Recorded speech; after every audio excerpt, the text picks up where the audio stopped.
Hello students, I hope you all are fit and fine with good condition of health. Today in this video I'm gonna explain how the camel got his hump part 2. Chapter 1 of It So Happened supplementary reader for class 8. So let's get started.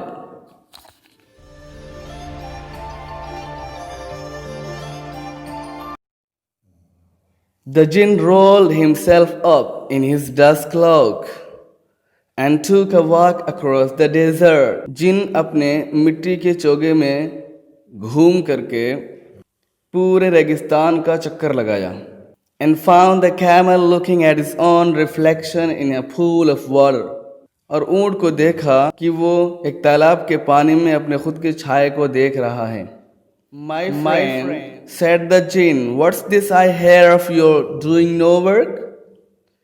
जिन ने कहा, मेरे दोस्त, मैं ये क्या सुन रहा हूँ तुम्हारे बारे में कि तुम कोई काम नहीं कर रहे हो? The jinn sat down with his chin in his hand while the camel looked at his own reflection in the pool of water. जब ऊँट तालाब के पानी में अपने खुद के छाये को देख रहा था तो जिन अपनी ठुड्डी पर अपना हाथ रख करके बैठ गया. You have given the 3 extra work ever since Monday morning, all on account of your idleness, said the jinn. जिन ने कहा कि तुमने 3 और काम मंडे मॉर्निंग से बढ़ा दिया है सिर्फ अपनी काहली और सुस्ती की वजह से. And he went on thinking with his chin in his hand. और अपनी ठुड्डी के ऊपर अपना हाथ लगा करके वो सोचता रहा. हम said the camel. ऊँट ने कहा हूँ. I shouldn't say that again if I were you, said the jinn. जिन ने कहा कि अगर मैं तुम्हारी जगह होता तो मैं दोबारा कभी ना कहता. You might say it once too often. तुमने इसे कितनी बार कह दिया है. I want you to work. मैं तुमसे चाहता हूँ कि तुम काम करो. And the camel said hump again. ऊँट ने फिर दोबारा कहा. But no sooner had he said it than he saw his back that he was so proud of puffing up into a great big hump. लेकिन जैसे उसने दोबारा कहा उसकी पीठ जिस पर उसे बहुत गर्व था फूलने लगी. यहाँ तक कि फूल कर एक बड़ा सा कुबड़ बन गई. Do you say that? said the jinn. जिन ने कहा तुम इसे देख रहे हो. That's your very own hump that you have brought upon your very own self by not working. ये तुम्हारे खुद की है जिसे तुम खुद निकाल लिए हो काम ना करके. Today is Thursday and you have done no work since Monday when the work began. आज थर्सडे है और तुमने मंडे से कोई काम नहीं किया है. Now you are going to work. अब तुम काम करने वाले हो. How can I, said the camel, with this hump on my back?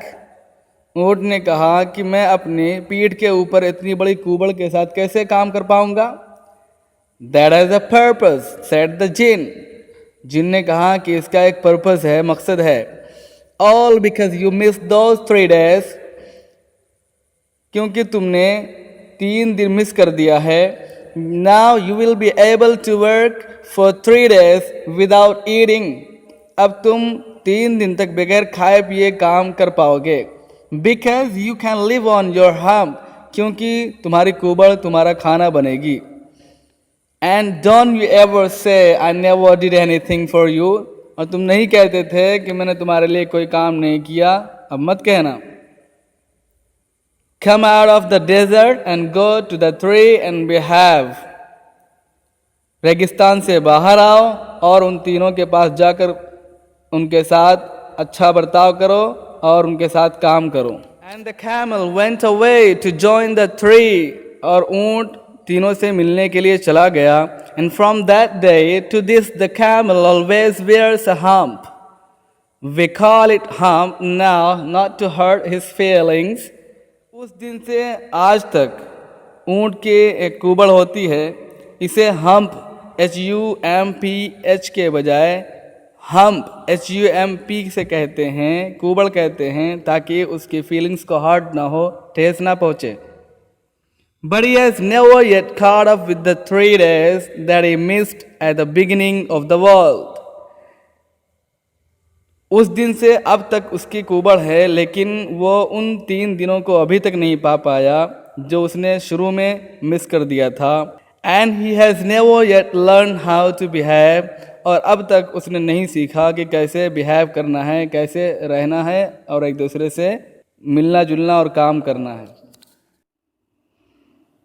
Okay, students, so this was the explanation of how the camel got his hump part 2.